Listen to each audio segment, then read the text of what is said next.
Akumulasi dari sikap kritis mahasiswa 8 tahun setelah peristiwa Tritura tertuang dalam tuntutan mahasiswa tanggal 15 Januari 1974, yaitu bubarkan asisten pribadi, turunkan harga, ganyang koruptor.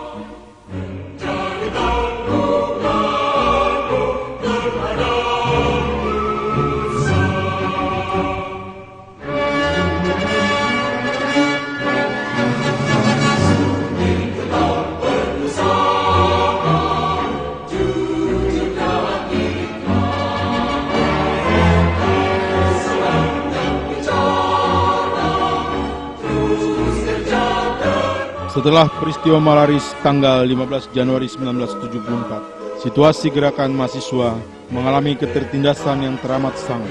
Belenggu penindasan itu sangat terasa dengan diberlakukannya sistem normalisasi kehidupan kampus dan Badan Koordinasi Kemahasiswaan pada tahun 1978. Akibatnya, hampir di semua cabang GMKI terjadi kemerosotan jumlah anggota. Komisariat yang menjadi basis kader di kampus-kampus dibubarkan. Kooptasi kuat pemerintah saat itu dilakukan melalui KNPI. Untunglah kelompok Cipayung masih ada dan tetap dijadikan sebagai alat kontrol pemerintah. Di tengah kemerosotan jumlah anggota dan kader, GMKI pada Kongres ke-15 tahun 1976 memutuskan untuk didirikan lembaga penelitian dan pengembangan pendidikan kader GMKI. Dan salah satu proyek kami pengurus pusat GMKI adalah membuat studi-studi mengenai pola pendidikan kader GMKI. Maka dalam periode itu di Salatiga diadakan suatu seminar nasional mengenai pendidikan kader GMKI. Dan dalam pembahasan yang begitu luas, mendalam dengan senior-senior kita, para pakar yang memberikan input, maka dilahirkanlah satu konsep mengenai pendidikan kader GMKI. Ini berakibat juga pada struktur GMKI. Yang tadinya GMKI itu mempunyai cabang atau bagian daripada peralatan organisasi sampai ke sekretariat di kampus, yaitu komisariat. Maka pada saat itu pengkaderan itu dilihat harus berada di luar kampus, dan ini berakibat bahwa student center harus diaktifkan, pendeta mahasiswa harus berperan, dan ketua bidang pengkaderan haruslah cukup qualified untuk melaksanakan tugas-tugas pengkaderan yang sudah disusun oleh seminar pengkaderan di Salatiga. Maka kita melihat bahwa kita sebagai GMKI tidak lagi melihat kader itu dalam arti banyak, tetapi sedikit dan berfungsi. Small is beautiful, itu istilah yang populer akhir-akhir ini. Tapi itulah yang kita lihat sebagai peran GMKI, bahwa GMKI haruslah kecil, berkualitas, dan berfungsi.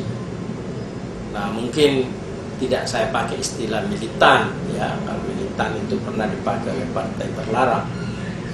Tapi berfungsi berarti GMKI anggotanya, kader-kadernya harus bisa melaksanakan tugasnya dengan baik.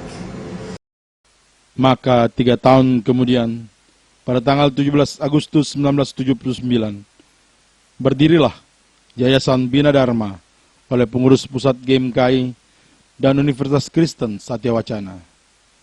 2 menjadi 1.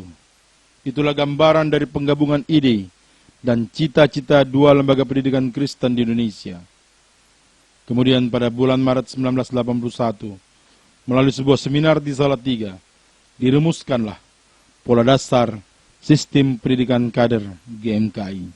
Sistem pendidikan kader yang memang terencana, teratur, dan berada dalam satu sistem, ya, dengan mempunyai, ya, perangkat-perangkat yang memang memadai untuk bisa mengukur kemampuan kader GMKI dan bisa digunakan sebagai alat bagi cabang-cabang untuk melakukan pendidikan kader GMKI.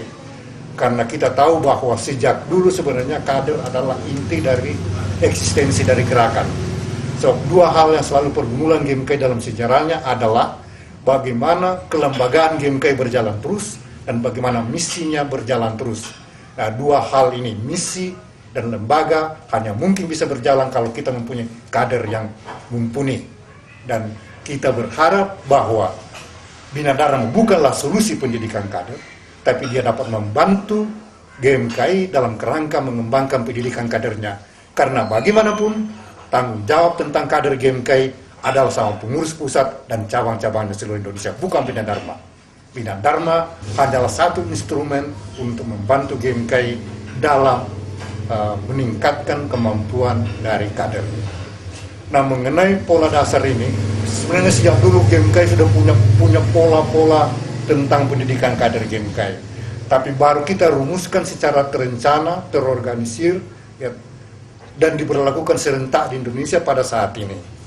Dan terbukti bahwa pola yang sangat sederhana ini, yang dirumuskan oleh pengurus pusat dengan beberapa senior, tanpa melalui waktu yang panjang.